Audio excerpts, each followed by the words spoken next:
Attention, dans cette vidéo, il va y avoir du sang, il va y avoir des larmes, on va parler de médias poubelles. Le terme est peut-être un peu dur, peut-être que je généralise sur trop de médias en disant ça, mais je vais pas mettre tout le monde dans le même sac. Mais en attendant, il faut mettre les pieds dans le plat et employer les mots que peu aux employés, parce qu'évidemment, tu sais pas de quoi l'avenir sera fait, et peut-être que un jour, tu vas devoir déposer ton CV là-bas, donc forcément, il y a beaucoup de personnes qui évitent de dire des mots trop violents, mais ici, c'est pas le genre de la maison. Salut tout le monde, c'est TMF et aujourd'hui on va réagir à cette déclaration qui a été faite par Ambre Godillon qui concerne l'utilisation de l'intelligence artificielle et plus précisément le fait que le média Gaulle ait renvoyé ses journalistes pour utiliser l'IA à leur place.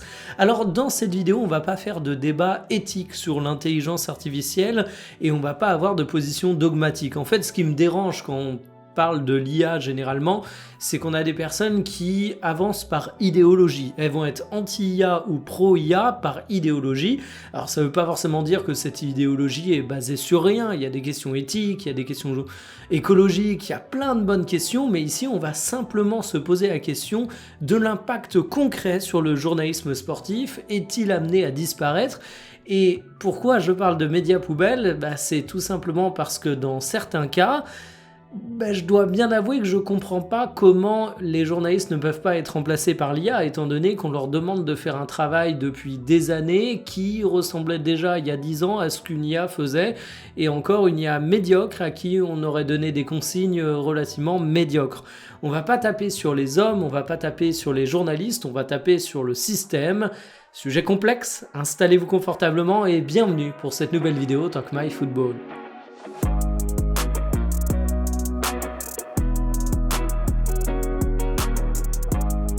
Alors pour comprendre pourquoi je parle de médias poubelles dans le football, je vais vous donner un exemple qui est relativement parlant. Regardez-moi ça. Ça, c'est un article de littéralement 187 mots, donc une brève, une traduction d'ailleurs, c'est indiqué, même pas une information de première main, et il n'y a aucune plus-value, c'est simplement une citation du journal Bild.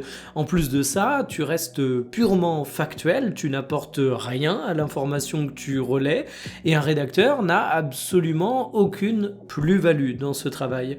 Ça vient du site Gaulle, c'est peut-être rédigé par une intelligence artificielle, ce n'est peut-être pas rédigé par une intelligence artificielle, mais en tout cas, sur ce site, il y a des années, avant même l'avènement des IA génératives, on voyait ce type de news. Et finalement, aujourd'hui, quand tu vas sur un site comme Gaulle, mais on va pas parler que de, rassurez-vous, tu te rends compte qu'il y a un rythme effréné de news. Il y en a concrètement une toutes les 10-20 minutes, le choix du modèle y est clair, et je suis désolé pour les journalistes, mais c'est vrai que t'as aucun intérêt à aller là-bas.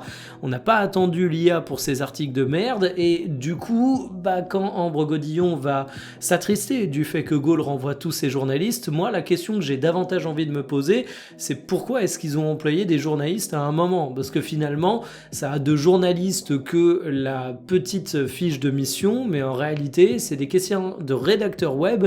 Et là, je vous parlerai de mon expérience professionnelle d'une autre vie, parce que ça a à voir sa petite plus-value quand on parle de l'intelligence artificielle. Question de pas seulement aller sur l'exemple de Gaulle.com, on va se projeter dans une situation. Admettons que j'ai envie d'informations sur Lamine Yamal, un joueur qui intéresse beaucoup de personnes. Je fais ma petite recherche Google et là j'ai des résultats qui sont proposés par Google Actu et il y en a beaucoup. Je vais aller par exemple sur Football 365. Alors c'est déjà illisible parce qu'il y a des pubs de partout, le titre est ultra racoleur, l'article est totalement vide, 300 mots, voilà, littéralement. On va voir encore mieux MaxiFoot qui nous ressort aussi souvent des choses dans Google Actu. Alors là, c'est encore plus fort, 154 mots, j'ai rien tronqué et titre compris, vous voyez tout l'article. C'est lu 14 600 fois, la folie du référencement. Et là, c'est pas une IA, c'est un journaliste du nom de Romain Rigaud qui est peut-être extrêmement compétent, mais qui a rédigé ça, à mon avis, dans des conditions de travail qui sont absolument critiquable et complexe pour faire un travail journalistique digne de ce nom. Et est-ce que vous voyez où je veux en venir ? Ces sites, vous les connaissez depuis des années, vous les avez vus passer depuis des années, et encore une fois, ça n'a pas attendu l'avènement de l'intelligence artificielle. Quand Ambre Godillon va dire qu'on lit du vide et qu'il faut que les lecteurs se réveillent, j'ai envie de dire qu'elle est bien gentille, mais malgré tout le respect que j'ai pour elle, ça fait des années que les médias football nous ont habitués à ça.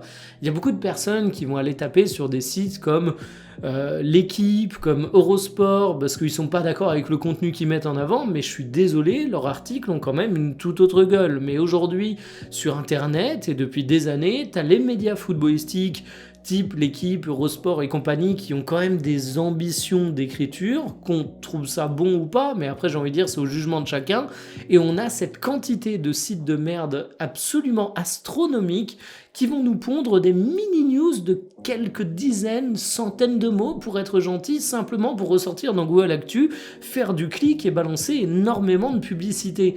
Évidemment, dans ce contexte, en fait, un journaliste n'a aucune plus-value, parce qu'on va lui demander d'écrire une quantité absolument astronomique d'articles dans un temps limité. Et t'as beau être le meilleur journaliste du monde, dans ces conditions, tu peux pas faire du bon travail. T'as beau mettre Philippe Etchebest dans la cuisine d'un McDo, il va pas te réinventer le meilleur plat du monde parce qu'il est quand même obligé de bosser dans un McDo. Ben, c'est un peu la même chose pour la presse. Et en fait, on va pointer du doigt l'intelligence artificielle, sauf qu'ici, l'intelligence artificielle, c'est finalement juste la forme finale d'un modèle qui n'attendait que ça, parce que de toute façon, il a vocation qu'à sortir des news vides, creuses, sans plus-value d'analyse, que l'analyse soit bonne ou mauvaise. Encore une fois, ça c'est quelque chose qui est à l'appréciation de chacun. Et finalement, quand je vois qu'on fait les vierges effarouchées sur le fait que certains de ces sites remplacent leurs journalistes par des IA, bah, je me dis que il s'agit un petit peu de prendre du recul et de comprendre ce à quoi on a affaire. En fait, déjà, dans bon nombre de rédactions de médias, on ne recrute plus des journalistes, on recrute des rédacteurs web qui doivent faire du contenu. Et quand on fait de la rédaction web, on est parfois un petit peu formé en référencement naturel, on est parfois un petit peu formé en journalisme, mais dans les faits, on fait du contenu et on est très facilement remplaçable. Et vous savez ce qui est venu dans le domaine de la rédaction web au cours de ces dernières années? Moi, avant d'être sur YouTube, j'avais un centre de formation et une agence en web marketing. Les deux vont très bien, tournent très bien d'ailleurs, mais on travaillait régulièrement avec des rédacteurs web, on en faisait également, et le milieu a connu une transformation absolument majeure en fait. En l'espace de, sans déconner, pour les agences les plus réactives, je pense qu'on peut dire 6 mois, 1 an, t'as peut-être un volume de rédacteurs web qui a été divisé par, je sais pas, diminué de 90%, parce que forcément, un rédacteur web senior aidé par une intelligence artificielle pouvait faire le travail de 10 personnes. Ça, c'est une réalité. Et si vous pensez d'ailleurs que, ouais, mais ça se voit, ce sont des textes qui sont écrits par l'intelligence artificielle, c'est simplement que vous avez lu de mauvais rédacteurs qui utilisent l'IA. Parce que croyez-moi, les cracks de ce domaine, avec les bons prompts, avec les bons outils, et pas simplement 2 ou 3 messages vagues balancés à Claude ou à ChatGPT, ils sont capables de vous sortir des textes de, entre guillemets, qualité, et de bien plus grande qualité que ce qu'on voit sur les sites que je vous ai montrés précédemment. Donc en fait, le problème, il est là, c'est que bon nombre de médias footballistiques ne font plus de travail journalistique, mais font un travail de rédacteur web. Les rédacteurs web dans le web marketing, ils ont été divisés par 10, et ben forcément, il va y avoir la même chose pour les journalistes. Alors la question que ça pose, c'est la casse sociale, évidemment, et là j'en suis désolé, parce qu'évidemment, si je trouve le contenu relativement médiocre sur les sites que j'ai évoqués précédemment, c'est pas toujours de la faute des journalistes. Il y en a plein qui sortent d'école avec plein de rêves dans les yeux, qui ont envie de faire leur métier, qui ont presque, j'imagine, parfois une vision idéaliste et qui se retrouvent un peu broyés dans le système. Le plus triste, en fait, c'est que cette vidéo, j'ai dit dans une des versions du titre que ça allait tuer ces sites et que c'était tant mieux. Mais non, en fait, ces sites, malheureusement, ils tourneront mieux que jamais, mais c'est simplement qu'ils auront plus besoin des journalistes. Et qu'est-ce qui va ressortir demain en termes de commentaires footballistiques? Bah, au moins, je me dis que les noms qui ressortiront, ce seront des noms qui auront une plus-value. Alors, pas forcément par la qualité de leur analyse, mais parce qu'ils ont un petit truc en plus. Je vous prends un exemple. Daniel Riolo. On l'aime ou on le déteste, c'est un personnage extrêmement clivant et question de donner mon avis, parce que sinon on va se dire « Ah, il dit ça parce qu'il a tel ou tel avis, je le mets sur la table ». Daniel Riolo est quelqu'un que j'écoute très régulièrement, que je juge très intéressant à écouter, mais avec qui je suis souvent en grand désaccord, et humainement, il a parfois eu des propos qui me dérangent vraiment énormément. Une fois que j'ai dit ça, Bah, je dois reconnaître un truc à Daniel Riolo, même si je suis pas son plus grand fan, c'est qu'il a une note différenciante. Il y a un positionnement, il y a une façon de parler. Qu'on l'aime ou qu'on le déteste, c'est pas la question. C'est un personnage qui est ultra clivant et qui apporte une plus-value, ou une moins-value si vous le détestez. Ben, j'ai l'impression que, ouais, on va de plus en plus aller là-dessus. Mais je vous rassure, ça veut pas dire qu'il y aura que des profils à la Daniel Riolo, mais ça veut dire également que les médias qui demain vont faire des enquêtes un peu plus approfondies, vont faire des papiers d'analyse avec un petit peu plus de fond, vont essayer d'apporter une touche différente dans leur appréhension de l'actualité footballistique, bah ils ressortiront d'autant plus du lot. Donc en fait vraiment cette déclaration d'Ambroise Godillon, je la comprends parce que c'est quelqu'un qui est dans le milieu, qui a de l'empathie pour ses collègues. On sait qu'en plus, dans le milieu de la presse, il y a un grand corporatisme. Et franchement, c'est un cri du cœur qui est tout à fait défendable.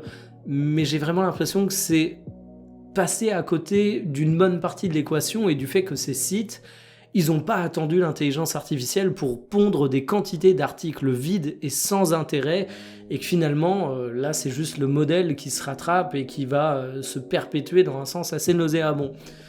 Donc voilà, j'avais envie de faire ce petit billet d'humeur, une vidéo différente d'habitude, mais je pense que ça méritait d'être évoqué parce que personne n'en parle finalement, passé la déclaration et un ou deux tweets.